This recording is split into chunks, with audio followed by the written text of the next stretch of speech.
brought to you by Nova शुद्ध घी। जब जब खाए दिल खुश हो जाए, सदियों का नोवा शुद्ध देसी घी, सपना स्वस्थ भारत का। I love घी घी घी घी घी घी।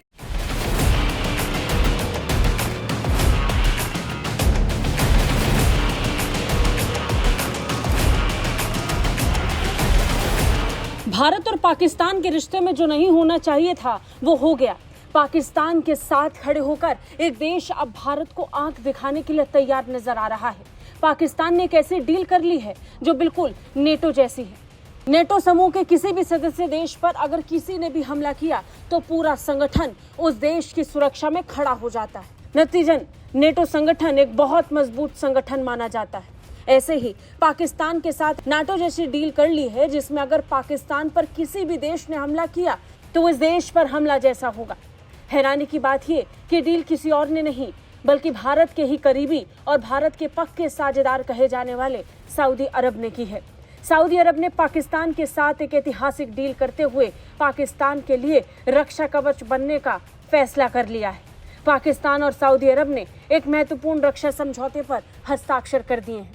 जानकारी के मुताबिक इस समझौते का नाम स्ट्रैटेजिक म्यूचुअल डिफेंस एग्रीमेंट रखा गया है। इसके तहत तय हुआ है कि अगर किसी एक देश पर हमला होता है तो उसे दोनों देशों पर हमला माना जाएगा। यानी अगर सऊदी अरब पर किसी भी देश ने हमला किया तो पाकिस्तानी सेना वहां जंग में उतर जाएगी। ऐसे ही अगर पाकिस्तान पर भारत ने हमला किया तो सऊदी अरब भारत के खिलाफ हमला करेगा। यानी वो जंग सिर्फ भारत पाकिस्तान की नहीं बल्कि भारत और सऊदी अरब की भी हो जाएगी।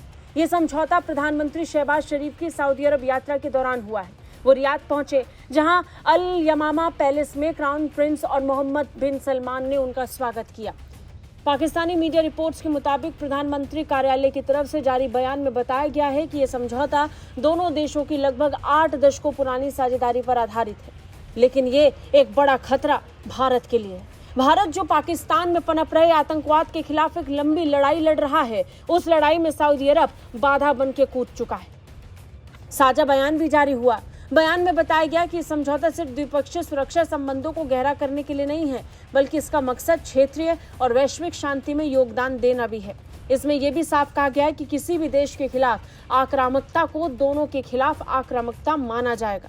इस समझौते के जरिए रक्षा सहयोग को और मजबूत बनाने, संयुक्त प्रतिरोधक क्षमता विकसित करने और किसी भी संभावित हमले से बचाव करने पर जोर दिया गया है। गौर करने वाली बात यह है कि पाकिस्तान ने एक ऐसा समझौता अपने नाम कर लिया है जो उसे रक्षा कवच प्रदान करेगा।